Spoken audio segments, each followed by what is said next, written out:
오늘 본문의 말씀은 마태복음 21장 31절 말씀입니다. 그 둘 중에 누가 아비의 뜻대로 하였느냐? 가로되 둘째 아들이니이다. 예수께서 저에게 이르시되 내가 진실로 너희에게 이르노니 세리들과 창기들이 너희보다 먼저 하나님 나라에 들어가리라.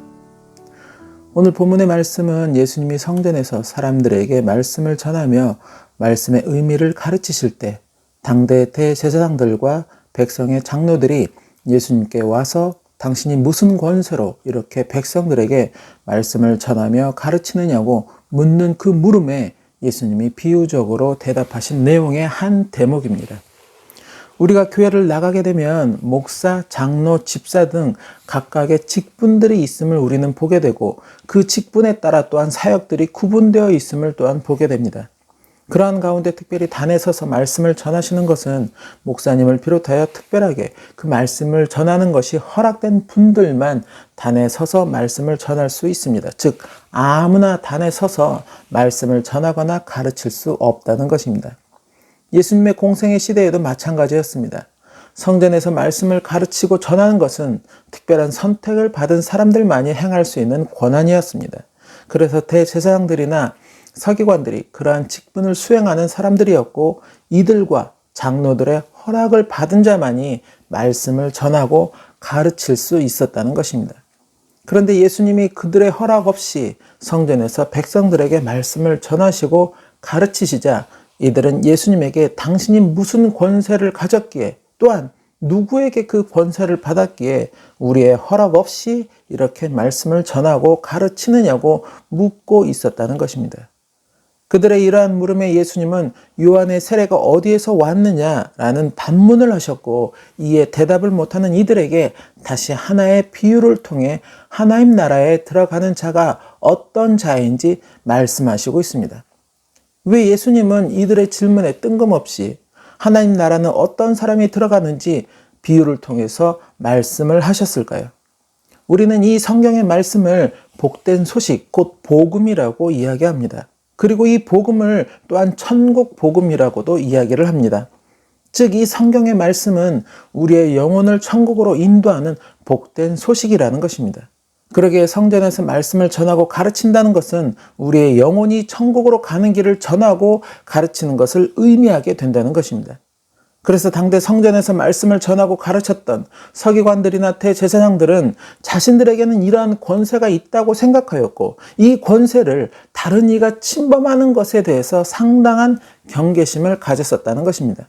그러나 말씀을 전하시고 가르치셨던 예수님은 그 자체로 이미 하나님이셨음을 또한 말씀 그 자체가 되심을 사도 요한은 요한복음을 통해서 이야기하고 있습니다. 즉 성전의 주인이 되신 예수님 그리고 말씀 그 자체인 예수님이 말씀을 전하고 가르치는 것은 아주 지극히 당연하였음에도 이들은 그것을 깨닫지 못하였다는 것입니다. 요한복음 1장 1절 말씀에 보면 태초에 말씀이 계시니라 이 말씀이 하나님과 함께 계셨으니 이 말씀은 곧 하나님이시니라. 요한복음 1장 14절 말씀이 육신이 되어 우리 가운데 거하심에 우리가 그 영광을 보니 아버지의 독생자의 영광이요 은혜와 진리가 충만하더라. 이들은 자신들의 권세가 침범받는다는 생각에만 급급하여 예수님의 하나님의 독생자가 되심을 외면하고 있었다는 것입니다. 예수님의 여러 행적들이 또 예수님의 이적을 체험한 많은 백성들이 심지어 귀신들까지도 예수님이 하나님의 독생자가 되심을 증명하고 있음에도 이들은 자신들만의 가치관으로 또 자신들만의 기준으로만 예수님을 판별하려 했고 그리고 예수님이 자신들의 권세에 도전하고 있다는 그런 어리석은 판단을 하며 오히려 예수님을 죽이려고 하였다는 것입니다. 이러한 가치관과 생각을 가진 이들이 성전에서 말씀을 전하고 가르치는 것이 올바를 리가 없었고 그러기에 예수님은 이들에게 외식하는 자들이라고 화가 있을 것이라고 그렇게 말씀을 하셨다는 것입니다. 마태복음 23장 15절에서 16절 말씀에 보면 화 있을진저 외식하는 서기관들과 바리새인들이여 너희는 교인 하나를 얻기 위하여 바다와 육지를 두루 다니다가 생기면 너희보다 배나 더 지옥 자식이 되게 하는도다. 화 있을진저 소경된 인도자여 너희가 말하되 누구든지 성전으로 맹세하면 아무 일 없거니와 성전에 금으로 맹세하면 지킬지라 하는도다. 예수님이 이들에게 비유로 하신 말씀은 이것이었습니다. 한 사람에게 두 아들이 있는데 두 아들 모두에게 오늘 포도원에 가서 일하라고 하니 맏아들은 알았다고 해놓고는 가지 않았고 둘째 아들은 싫다고 했으나 뒤에 뉘우치고 포도원에 갔다는 것입니다. 그렇다면 이 두 아들 가운데 누가 아버지의 뜻에 순종하였는가 하는 비유의 말씀을 예수님은 하셨고, 그 비유의 말씀을 들은 이들은 둘째 아들이 아버지의 뜻에 순종하였다고 그렇게 대답을 하였다는 것입니다. 그렇게 예수님은 오늘 본문의 말씀을 통해 결국 하나님의 뜻에 순종하는 이가 하나님 나라에 들어갈 수 있다고 말씀하시고 있다는 것입니다. 이것을 이들에게 비유로 말씀하신 이유는 지금 예수님께 질문한 대제사장들, 백성의 장로들, 서기관들과 바리새인들은 말로는 하나님의 뜻이라면 따르겠다 했지만 결국 맏아들과 같이 결국 그 뜻에 순종하지 않았다는 것입니다. 그러나 세리와 창기는 하나님의 율법에 어긋난 죄인된 모습이었지만 결국 자신의 모습을 회개하고 하나님의 뜻에 순종하는 자리로 그들이 나왔다는 것입니다. 당대 이스라엘 백성들이 이 사람들은 분명코 하나님 나라에 들어갈 수 없다고 지목하였던 부류의 사람들이 있었는데 그들이 바로 세리와 창기들이었다는 것입니다. 세리는 세금을 징수하는 사람들로 당시 로마 정부에 협조하며 같은 동족인 이스라엘 사람들에게 세금을 징수하여 로마 정부에 그 세금을 바치는 일들을 하였습니다. 그런데 이들 가운데는 로마 정부에서 지정된 세금보다도 더 많은 세금을 징수하는 이들이 있었고 그것을 자기 몫으로 착복하는 자들이 있었습니다. 즉 같은 동족의 어려움과 아픔은 외면한 채 동족의 고열로 자신들의 배를 불리는 그러한 일들을 하였다는 것입니다. 그리고 창기는 말 그대로 음행을 하는 여인들이었습니다. 즉 이들은 하나님의 율법에 의거하면 결코 용서받지도 또한 하나님 나라에도 들어갈 수 없는 그런 죄인의 부류들이었다는 것입니다. 그런데 오늘 본문에서 예수님은 이들이라도 그가 그 죄를 회개하고 말씀에 순종하는 자리로 나왔다면 그들은 그 죄에서 벗어나 하나님 나라에 들어갈 수 있다고 말씀하시고 있다는 것입니다.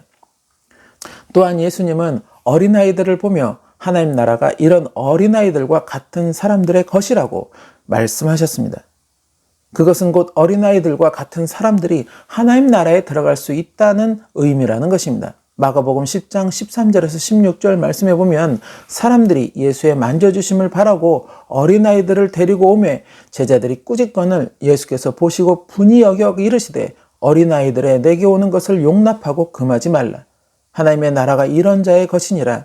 내가 진실로 너희에게 이르노니 누구든지 하나님 나라를 어린 아이와 같이 받들지 않는 자는 결단코 들어가지 못하리라 하시고 그 어린 아이들을 안고 저희의 위에 안수하시고 축복하시니라.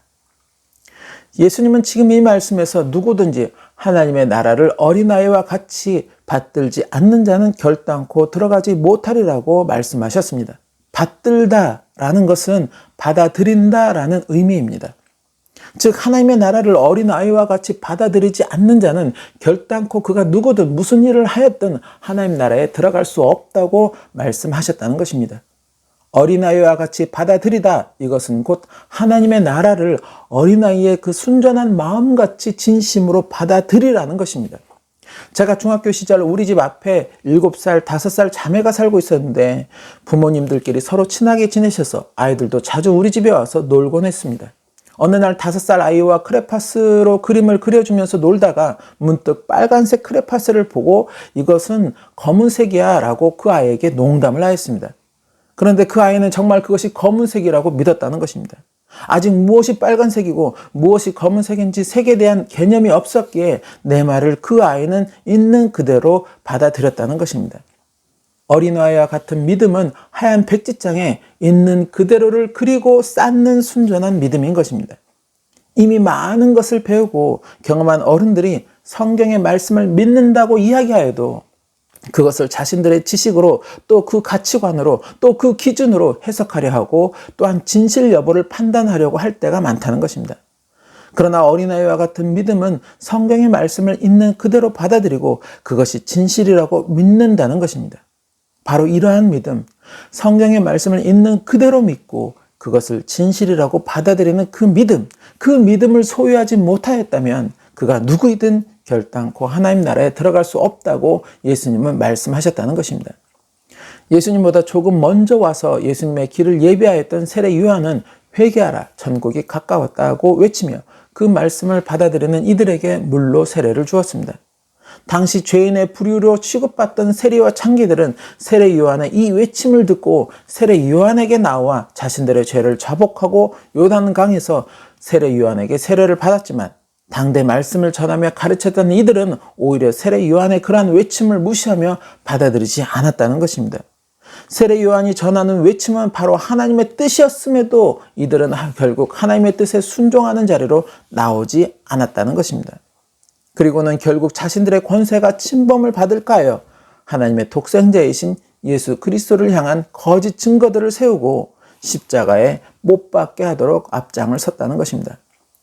하나님의 나라는 누구에게나 열려 있는 곳입니다. 그가 어느 출신의 사람이든 또 어느 피부색을 가졌든 그 누구에게라도 열려 있는 곳이 하나님의 나라입니다. 그리고 그것은 우리의 영혼의 안식처이며 영원한 평강을 누리는 곳입니다. 많은 사람들이 하나님을 믿으며 소망하는 것이 바로 이것이라는 것입니다. 육신의 삶은 비록 고난은 이었고 어려움이었지만 내 영혼은 하나님 나라에서 영원한 평강의 안식을 누리는 것을 소망하게 된다는 것입니다. 그러나 이렇게 모두에게 열려 있다고 또 많은 사람들이 그 소망을 가지고 있다고 모두에게 다 허락되는 것은 또한 아니라는 것입니다. 오늘 본문의 말씀처럼 순전한 믿음을 가지고 자신의 죄를 자복하여 회개하며 그렇게 하나님의 뜻에 순종하는 자리로 나오는 자들에게만 허락된다는 것입니다. 교회를 몇십 년 다녔다고 또 내가 교회에서 목회자라고 장로라고 직분자라고 허락되는 것이 아니라는 것입니다. 성령의 은사를 받아서 귀신도 쫓아내고 예언도 하고 병도 고쳤다고 그 하나님 나라의 티켓이 보장되는 것이 아니라는 것입니다. 오늘 본문의 말씀처럼 비록 죄가 있었어도 회개하라 천국이 가까웠다는 그 말씀을 어린아이의 믿음처럼 진심으로 받아들이고 그리고 그 회개의 자리로 나온 자들에게는 하나님의 나라가 허락이 되어도 그 반열에 들지 못한다면 결코 하나님 나라는 그에게 허락되지 않는다는 것입니다. 물론 회개의 자리로 나아가든 그렇지 않든 선택의 자유는 각자에게 있습니다. 내가 무엇을 선택하든 그것은 자신의 자유입니다. 그러나 그 선택에 대한 결과 역시도 자신이 감당해야 하는 몫이라는 것입니다. 많은 분들의 기독교인들은 이기적이라고 그렇게 이야기하는 것을 듣게 됩니다. 자신들의 믿음만 올바른 믿음이라고 주장하고 그것을 억지로 막 강요한다는 것입니다. 그러나 강요하는 것이 아닙니다. 이 복음의 본질을 아직 모르는 이들을 향한 안타까운 마음으로 재차 강조하는 것입니다. 더불어 우리는 이 성경의 말씀이 진실된 말씀이며 이 진실된 말씀을 어린아이와 같은 믿음으로 진심으로 우리는 그렇게 받아들이고 있을 뿐이라는 것입니다. 물론 지금 일부 교회의 모습들 또 일부 목회자들이나 성도들의 모습들은 정말 극히 자신만 아는 이기주의적 모습을 보여서 사람들의 눈살을 찌푸리게 만들기도 합니다. 그들의 그 이기주의적 모습이 하나님을 향한 어떤 신앙의 모습이 아니라 세상적 탐욕과 권세에 있는 모습들을 더욱더 보이기에 많은 사람들이 이들의 모습을 보면서 하나님을 향한 신앙의 자리에서 실망하며 회의를 가지기도 한다는 것입니다. 그러나 그것은 어디까지나 그러한 잘못된 이들의 모습에 불과할 뿐 결코 하나님의 모습이거나 하나님의 뜻은 아니라는 것입니다. 하나님의 뜻은 또 하나님의 사랑은 언제나 누구에게든지 열려 있으며 그것을 순전히 받아들이려 하는 자 그리고 그 뜻에 온전히 순종하려고 하는 자들이 그 사랑을 누릴 수 있다는 것입니다. 저와 여러분들이 항상 말씀을 통해 자신을 점검하는 인생들이 되시기를 소망합니다. 그렇게 하나님의 뜻을 깨달아 자신의 죄를 자복하고 회개하여 하나님 앞에 정결하기를 힘쓰는 그러한 모습들이 되시기를 소망합니다. 어린아이와 같은 순전한 믿음으로 말씀을 마음에 새기며 그 말씀에 순종하며 그렇게 하나님 나라에 들어갈 수 있는 자들이 되시기를 또한 소망합니다. 그 하나님의 나라에서 영원한 평강의 안식을 누리는 축복이 저와 여러분에게 모두에게 있으시기를 예수님의 이름으로 축원합니다.